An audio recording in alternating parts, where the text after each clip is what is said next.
Singular number থেকে এখন 840 অনেক পরিবর্তন এসেছে এবং আমি আশাবাদী যে ভবিষ্যতে আরো ভালো সিনেমা আমাদের বাংলাদেশে হবে এবং বাংলাদেশের সিনেমা সত্যিকারই ভালো পর্যায়ে যাচ্ছে। বিভিন্ন বাজেটের সিনেমা হচ্ছে, বিভিন্ন ধরনের সিনেমা হচ্ছে এবং দর্শকদের রুচির পরিবর্তন হয়েছে। তারা বিভিন্ন রকম সিনেমা দেখছে এখন। সো আমি অনেক আশাবাদী আরো অনেক চেঞ্জ আসবে, ভালো চেঞ্জ আসবে।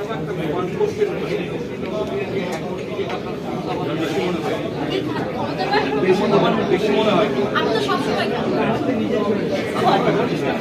না, আমি এসবে বিশ্বাস করি না। আমি একজন আর্টিস্ট এবং আমার সবচেয়ে বড় ক্ষমতা হচ্ছে আমার অডিয়েন্স, আমার সাংবাদিক ভাই বোনেরা। তো তারা যতদিন আমার পাশে আছে আমার কাছে মনে হয় আমি ক্ষমতাবান। তারা যদি আমার পাশ থেকে চলে যায় তখন হবে আমি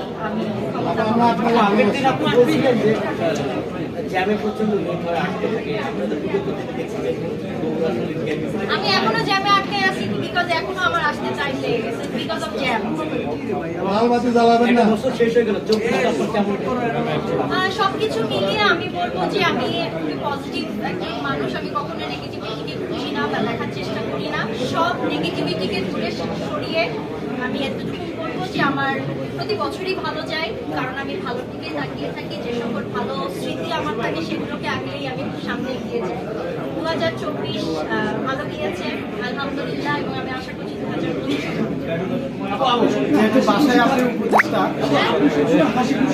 কথা বললেও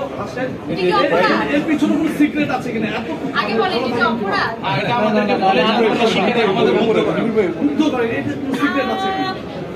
Because I believe in simplicity and positivity. পিছনে আপু বাসায় বউ উপদেষ্টা হলে সংসার ভালো সুখে থাকে।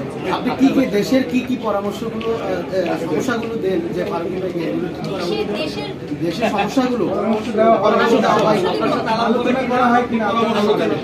চলচ্চিত্র নাটক সবসময় আমাদের মধ্যে হয়, সেটা পলিটিক্স হোক, সেটা কাজ হোক, সেটা সিম্পল বাজারের হিসাব হোক বা সিম্পল ইলহামের খাবার দাবার হোক বা যে কোনো কিছু নিয়ে আমাদের আলোচনা হয়। হয়তোবা আমাদের সাংসারিক জীবন সুখের হওয়ার এটা একটা কারণ। আমরা সব বিষয়ে আলোচনা করি, আমরা আর্গুমেন্ট করি না।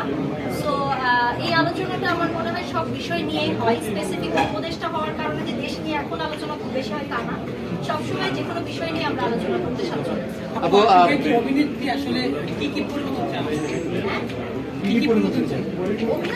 হিসেবে দেশের কি পরিবর্তন চান?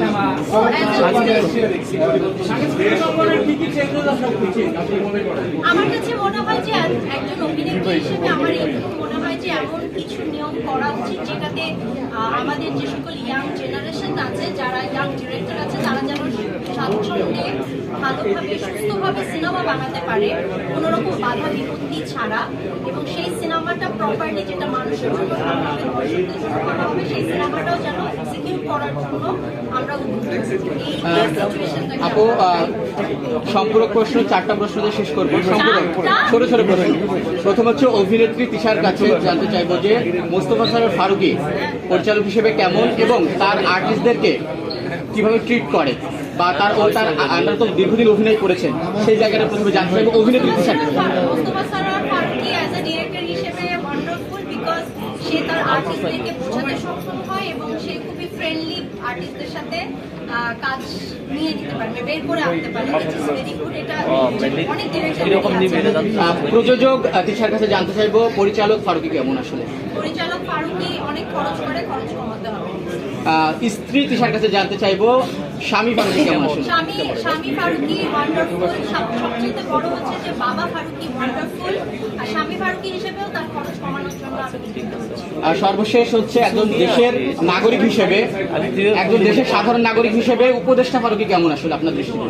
সাধারণ নাগরিক তাদেরকে জিজ্ঞেস করতে হবে। আপনি নাগরিক হিসেবে আপনার দৃষ্টিতে কেমন?